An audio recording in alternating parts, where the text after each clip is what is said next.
कलयुग में द्वापर युग की निशानी, देवभूमि कहती है पूरी कहानी। पांडवों ने द्वापर युग में रोपा था जो धान, आज भी उगता है अपने आप।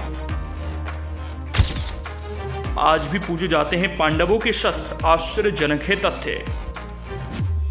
उत्तराखंड को देवताओं की भूमि कहा जाता है। भगवान विष्णु महादेव से लेकर यहाँ पर देवताओं का वास है, जहाँ पग पग पर मन को अद्भुत, अद्वितीय और अकल्पनीय प्रकृति की बेमिसाल संरचनाएं, बड़े से बड़े साधुओं का यहाँ वास है। सनातन धर्म के ऐसे ऐसे साक्ष्य हैं जिसके करीब जाने के बाद कोई भी खुद को स्पिरिचुअली महसूस करता है।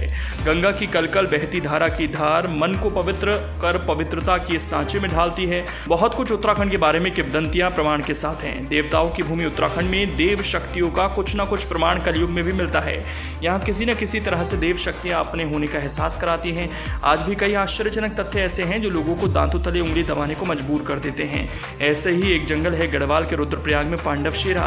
पांडव शेरा जैसा कि नाम से ही जाहिर होता है, पांडवों ने जहाँ कुछ दिनों के लिए डेरा जमाया था। पांडव शेरा नामक स्थान पर आज भी द्वापर युग में पांडवों की ओर से रोहित धान की फसल अपने आप उगती है ना? ये अपने आप में एक अनोखी कहानी।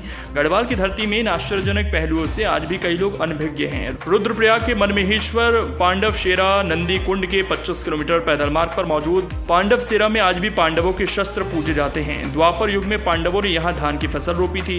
रुद्रप्रयाग से 16,000 फीट की ऊंचाई पर पांडव शेरा में आज भी धान की फसल अपने आप ही उगती है। उस समय पांडवों ने जो सिंचाई गुल बनाई थी वो आज भी मौजूद है और पांडवों की हिमालय आगमन के साक्ष्य हैं। पांडव शेरा को लेकर कई प्राचीन मान्यताएं जुड़ी हुई हैं। कहा जाता है कि केदारनाथ धाम में जब पांडवों को भगवान शंकर के पृष्ठभाग के दर्शन हुए तो पांडवों ने द्रौपदी सहित मनमहेश्वर धाम होते हुए मोक्ष धाम बद्रीनाथ के लिए प्रस्थान किया था। मनमहेश्वर धाम में पांचों पांडवों ने अपने पूर्वजों का तर्पण किया था। इसके साक्ष्य आज भी एक शिला पर मौजूद हैं। मनमहेश्वर धाम से जब पांडवों ने बद्री का आश्रम के लिए प्रस्थान किया तो कुछ समय के लिए उन्होंने पांडव शेरा में प्रवास किया था। पांडव शेरा में आज भी पांडवों के अस्त्र शस्त्रों की पूजा की जाती है। पांडवों ने अपने प्रवास के दौरान यहाँ धान की फसल की रोपाई की थी। वो धान की फसल आज भी अपने आप उगती है और पकने के बाद धरती में ही समा जाती है। धान उगने, फिर फसल के पकने और धरती में समाने की प्रक्रिया को देखने के लिए सैलानी, लेकिन ये दृश्य किसी किसी को ही नसीब हो पाता है। पांडव शेरा से लगभग 5 किलोमीटर की दूरी पर बने नंदी कुंड में स्नान करने से मानव अंततः करण शुद्ध होने की मान्यता भी है।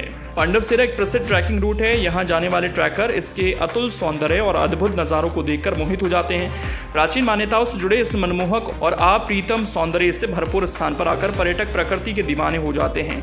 ये भूभाग बरसात के समय ब्रह्म कमल सहित अनेक प्रजातियों के फूलों से भर जाता है। मनमहेश्वर धाम से धोला क्षेत्रपाल, नंद बराड़ी खर्क, काचीनी खाल, पनोर खर्क, द्वारीगाड़, पंडोकोली और सेरोगाड़ पड़ावों से होते हुए पांडव शेरा तक पहुंचा जा सकता है। मनमहेश्वर से पांडव शेरा नंदीकुंड तक प्रकृति ने पूरे भूभाग को अद्भुत सौंदर्य से सजाया है।